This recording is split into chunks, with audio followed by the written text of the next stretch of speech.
안녕하십니까. 평양만사 김길선입니다. 오늘은요, 많은 분들이 탈북자들은 김일성이가 백두산 절반을 팔아먹은 줄 아는가 이렇게 질문하는데, 사실 난 이 기자 생활 그렇게 오래도 백두산을 어떻게 팔아먹었는지, 왜 넘어갈 수밖에 없었는지 그 내력에 대해서는 제가 접할 수 있는 지위에 있지 않았기 때문에 사실 난 몰랐거든요. 어쨌든 팔아먹었다 요거까지는 알아요. 근데 팔아먹었는지 거저졌는지 대가를 받고 졌는지 이걸 몰라요. 아무런 돈 받고 팔아먹었겠어요? 선생님은 그걸 아시잖아요. 그래, 백두산은 언제부터 우리나라 산이었어요? 그건 저 세종 때부터 여진족을 몰아내면서부터 백두산이 우리 땅이죠. 조선시대에 들어와서 그렇게 됐네요. 네, 그렇죠. 그러니까 청나라 때 맺은 협약이 뭐냐면, 북쪽으로 흐르는 송화강을 기준으로 해갖고 서쪽은 중국 땅이고 동쪽은 조선 땅이다. 그렇게 된 거죠. 그래서 그때까지는 우리가 백두산을 통째로 우리 민족의 성산으로서 이렇게 안고 살아왔는데, 어느 날 백두산 절반이 뭉쳐? 65년도 이전까지는 북한 국경이었죠. 1965년도까지는 북한 땅이었다. 선생님은 이걸 어떻게 다 알아요? 우리 할아버지, 아버지가 다 그렇게 교육을 줬으니까. 그러면 백두산의 4분의 3을 가져갔다는 사람도 있고 3분의 1을 가져갔다는 사람도 있고, 구체적으로 지금 북한의 백두산이 더 많아요? 중국 쪽이 더 많아요? 난 백두산에 가보지는 못했는데 가를 때는 아마 백두산 둘레를 놓고 갈랐을 거예요. 근데 이제 중국이 3분의 2를 가져갔어요. 3분의 2를? 백두산 절반 이상을 가져갔단 말을 들었거든요. 3분의 2를 그 둘레가 와서 가져갔어요. 문제를 얘기하기에 앞서 무슨 얘기를 해야 되냐면, 중국의 공산당이잖아요. 거기도 배급제를 했어요. 공산 정권 다 배급제가 통일되어 있잖아요. 배급제가 어려워진 거는 60년대 초반부터 어려워졌어요. 왜서 어려워졌나? 후르쇼프가 공산당 소기로 발족이 되면서 자기 국가 이익을 우선을 했거든요. 어떤 일이 일어나는가? 후르쇼프가 모태또한테 빚을 내라깁니다. 그러니까 국가 채무. 그때는 원래 채무가 없었어요. 왜냐하면 국내전쟁 할 때 모태또이가 장기석이하고 국내전쟁 할 때 스탈린이 무기 원조를 엄청 많이 했거든요. 많이 했죠. 그때는 무슨 국가 정부가 아니잖아요. 모태또이는. 그렇죠. 공식 정부는 장기석이거든요. 중화민국. 그렇죠. 그러니까 그때는 무상 원조를 줬어요. 맞아요.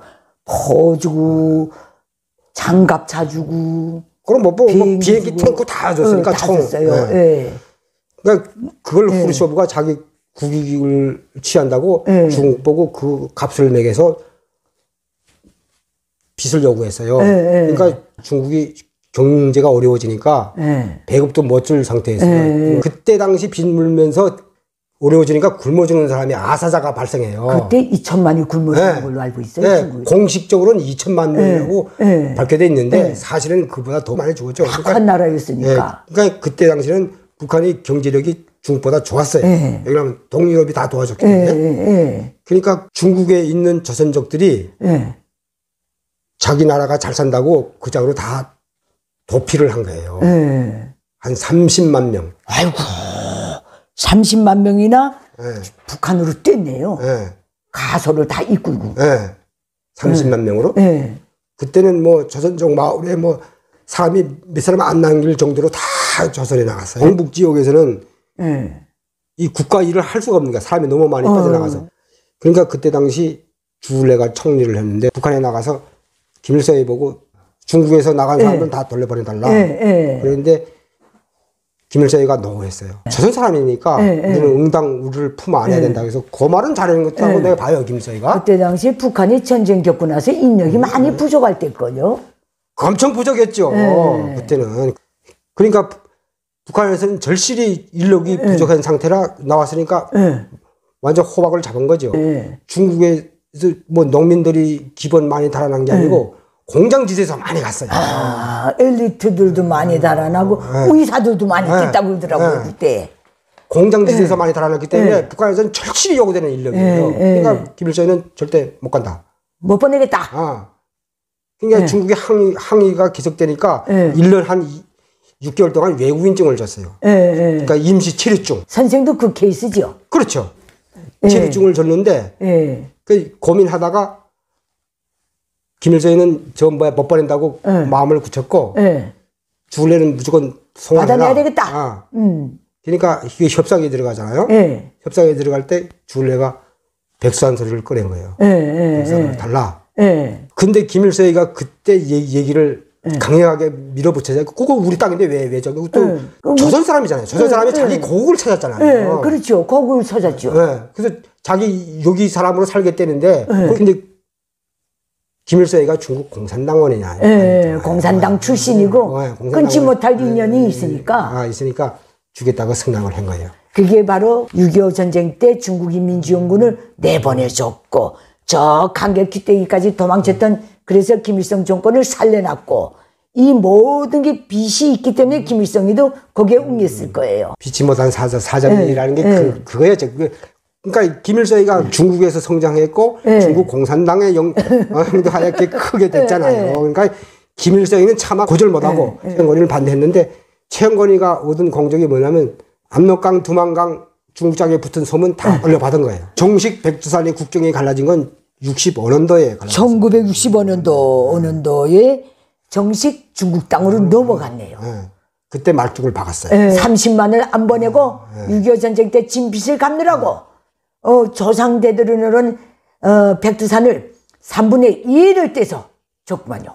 그렇죠. 저 중국 공산당은 멀리 내다본 것 같아요. 그래, 죽을래가 멀리 내다본. 동북 공정을 왜곡하려고 뭐 발해나 고구려를 다 전의 역사라고 자기네 역사라고 하잖아요. 그걸 내다보고 만약에 앞으로 남북이 통일되면 이거 북한도 문제가 무조건 나오거든요. 그렇죠. 원래 이거 북한도를 떼줘 준 걸 일본 애들이 준 거예요. 1909년도 그 일본 아들하고 청나라하고 협정을 맺으면서 그때 외교권을 일본한테 뺏겼잖아요. 조선 대신 나가서 도장 누른 게 일본이거든요. 그렇죠. 그래서 그때 그 북한도를 청나라에 떼준 거예요. 왜냐하면 전에 가서 채굴권을 얻으려고 일본이 그 북한도를 떼준 거예요. 오늘날 공산중국은 백두산 주변에다 무슨 비를 자꾸 세워놓잖아요. 그렇죠. 태고 쪽부터 중국 땅이었던 것처럼. 그건 다 거짓말이죠. 역사를 눌러놓기 위해서. 공산당은 그게 역사 왜곡을 많이 하죠. 역사 왜곡을 많이 하죠. 그러니까 이 김일성이도 피치 못하게 어쨌든 중국에 와서 중국 공산당에 입당하고 중국 항일연구원에서 투쟁하고 60년대에 들어와서 그 백두산 3분의 1까지 떼주자니까 김일성만큼 반중주의자가 없어요. 김일성은요 앞에서는 중국 동지들에도 집에 들어가면 무조건 똥된 놈이라 그랬대요. 이거는 어떻게 하냐면 전병호라는 당중앙의 군수공업 부장까지 했던 사람이 8.15 해방 직후부터 전쟁이라는 직전까지 김일성 저택에 경호원을 했어요. 전병호? 전병호가. 첫 경위대원이에요. 김일성이는 중국에 대해서만 말만 하면 덮어놓고 똥된 놈이라고 중국말로 욕을 퍼붓다는 거예요. 그리고 대국주의, 민족 배타주의, 그 다음 팽창주의, 김일성은 여기 딱 각인된 거야. 그 김일성은요, 그 자의 말에 하면 남조선도 무섭지 않고 미국도 무섭지 않은데 중국만은 끝까지 경계해야 된다고. 미국은 영토 야욕이 없다. 대한민국에 대해서는 그자가 나름 얕잡아 봤으니까 그건 뭐 자기가 마음먹으면 얼마든지 먹을 수 있다고 본 거예요. 그러니까 중국에 대해서는 앞으로 먼 미래도 중국의 영향력 확산은 철저히 막아야 된다. 그러면서 70년대, 80년대 중국은 공심이 깊기 때문에 자본주의 문물이 그 기대기 상여 이런 데 들어가도 쉽게 안 무너진다는 거예요. 우리 북한은 정심이 짧기 때문에 문을 중국에 향해서 조금이라도 열어놓는 경우 개혁개방의 바람이 개성까지 훅 들어온다는 거예요. 그래서 중국을 철저히 경계해야 된다 이거예요. 모기당 정책이 그거죠. 그 다음에 두 번째는 뭔지 알아요? 중화민족은 세상 어디 가도 동화가 잘 안 된대요. 쉽게 안 바뀐대요. 근데 조선 사람은 동화가 잘 된다는 거예요. 강하게 저지하지 않으면 북한 주민들 하루아침에 중국 사람이 다 돼버린다는 거예요. 김일성이가 심어주기도 했거니와 저 반말년 역사를 중국과 국경을 접하고 살면서 북한 주민들은 누구보다도 중국을 잘 알아요. 중국 떡에 먹고 살면서도 얼마나 중국을 쑥 봐요. 덮어놓고 똥된 놈이라 그래요. 아니 그때 김일성이가 항일할 때 항일 들어갔을 때 아마 중국인들한테 민생단에 몰려갖고 아마 고생을 많이 했을 거예요. 그때 민족 배타주의라고 그때 제일 먼저 깠잖아요. 자기 민족 외에는 다 의심하고 깔보고 그런다는 거예요. 그래서 국경을 접한 공산중국은 끝없이 경계해요.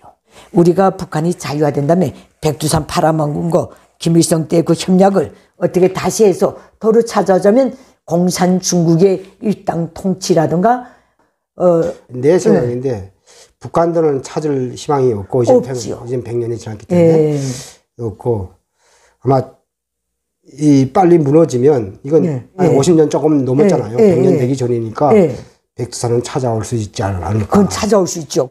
북한 주민들은 반중 감정이 굉장히 세요. 여기 오니까 반일 감정이 세고 반중 감정이 없대요.